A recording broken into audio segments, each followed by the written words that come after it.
Ready? Okay. I've been talking to Willie Estrada for a little while now. He's laughing because he didn't put this on earlier.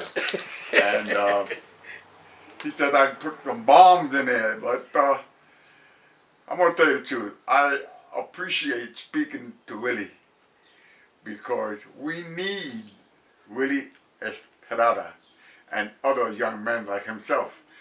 Or else our culture is going to die totally. As it is, it's like this big, man. Yeah. But we need people who want to keep this going. People like Willie Estrada who are very articulate and is really interested in finding out the truth. Right. And like they said, like Abe Lincoln said, the truth will set you free. That's right, brother. And sitting here with Benny Bonilla has been an honor so far. And I'm sorry I wasn't recording this earlier because he's been dropping bombs, and I'm like, okay. So let's continue this rolling. Benny, by the way, was in a documentary called From Mambo to Hip Hop, as well as several other documentaries. But you know, Benny had a lot to say, and I appreciate the knowledge that he dropped in that one. Because it's really very relevant to our cultural roots. And so I'm thinking now, I've seen many documentaries about Mambo and hip hop and everything else in between, and there's never been one on the Latin hustle, which is also created by Puerto Ricans in the South Bronx. You know, during the time when the South Bronx was burning. You know, basically, but I asked Benny, you know, because he also made that observation where, you know, the hustle it's mentioned sometimes in some documentaries, but it's never really put into the proper light that it belongs in, because the hustle, in my opinion, was the dominant dance of the 1970s after 1974 and into the early 80s. So I asked Benny what he thought, what his reasoning was for the hustle being, you know, omitted or left out of powerful documentaries like From Mambo to Hip Hop. Okay.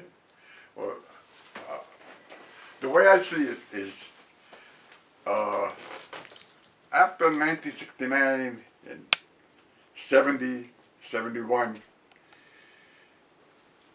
music took a huge turn and a huge change.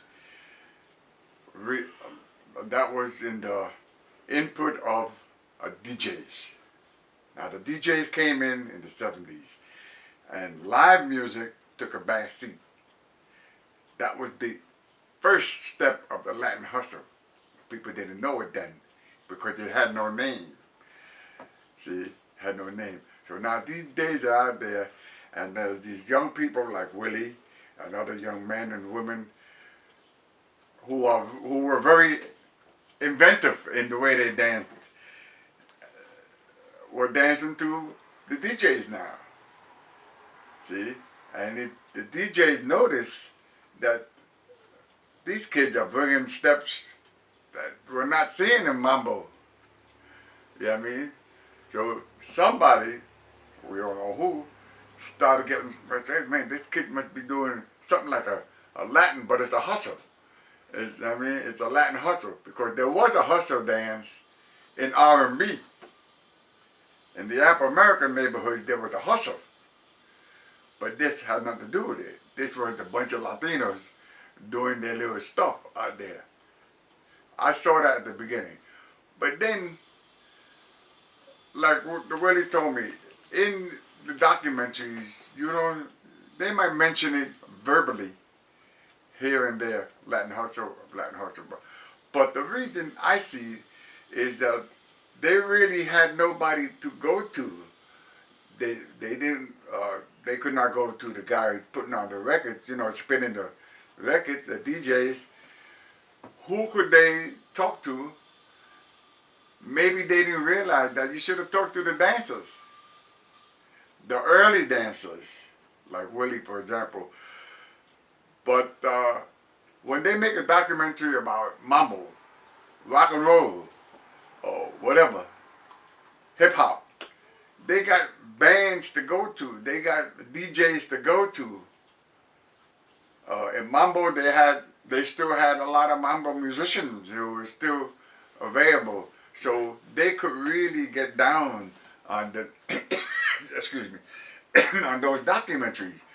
But Latin hustle was there, but it was invisible. It was popular, but it was invisible. You know what I mean? So nobody could really grab a hold of it and say, hey, Willie, hey, Jimmy, come here, man. Tell me how this got started, or what band started this. No band started it. No band. Right. You know what I mean? It was something that just came about. Serious. From DJs, because that's the kind of music they were dancing to.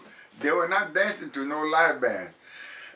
Now, some bands in that era, Joe Bataan, for example, put in a couple of things that resembled or was near Latin hustle. We got to excuse me, I got a cold. That's okay. So now Joe Bataan and a couple other guys put a couple of sides out. And you're good friends with Joe, right? Huh? You're friends Joe with Bataan, I know him since he was the band leader. His first band rehearsed on 99th Street and 3rd Avenue. My friend Jose Acosta, who was a musician at that time, he lived in Hampir, took me to his rehearsal. And that's how I met him. And So you're saying Joe Bataan's music was influential to the Latin hustle? well, Joe Bataan came up with he didn't know that he was doing it. He was just being himself. Yeah. He was a street musician, and he sang street songs. He didn't sing about bullshit or he talked about life in the street. Right. Real low down stuff, man. Right. Like the song In the Bottle. Yeah. But that's what made Joe Bataan, because he was for real, and he reached the regular guy. He did not reach the guy who lived in the penthouse or the condos. You know, he reached the guys from 110th Street, man, 115 and 100. You know, oh man, the guys that, you know, the regular guys and girls were beginning to love this sound, man. You know, other bands wanted to do the same thing, but they were not Joe Bataan, man. Yeah, I mean, Joe Bataan was the man who started it going. Being that I know him, I can mention that I've known thousands of musicians, but there's only one Joe Bataan. Honest, sincere, and a loving person, man. I give Joe Bataan my right hand if I have to. You know, I talk to him almost as often as I can. He was an innovator, right, as well as a... He was a sweetheart. He not was, because he is. He still is. That's true. He is. Touche. And he had to retire for the same reason a lot of musicians have retired. There was no work. Once he did his, you know, he worked for the city for a certain amount of years, retired. Then got right back in the groove like he never left. In 2004, I believe it was. Got right back in the groove, bam. Now, young men and young women in Norway and Sweden and Japan, they're all getting down on Bataan. You know, I love them, man. Anyway, that's my story on Joe, man.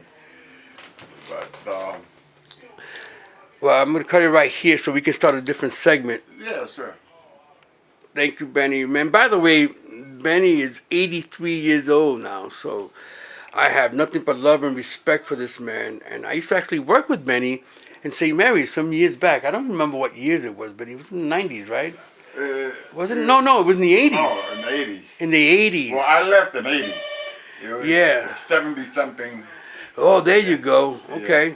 Yeah, I have forgotten what years it was, but I know Benny for many years. I retired from more jobs in the 80s. Right. We go back quite a number of years, a lot longer than what I had realized to just now. Man, I remember when you was a real young dude, man. Yeah. Well, I'm still kind of young. Compared to me, yes. I'll be 60 soon, so I'm not that young, but Benny's 83, so he's my senior, you know. He could be my dad. Maybe your grandfather, maybe. No, no, dad, 23, your dad, yeah. Okay. Okay. Because my dad would have actually been older than you right now. My dad would But I have been still do 90. little things.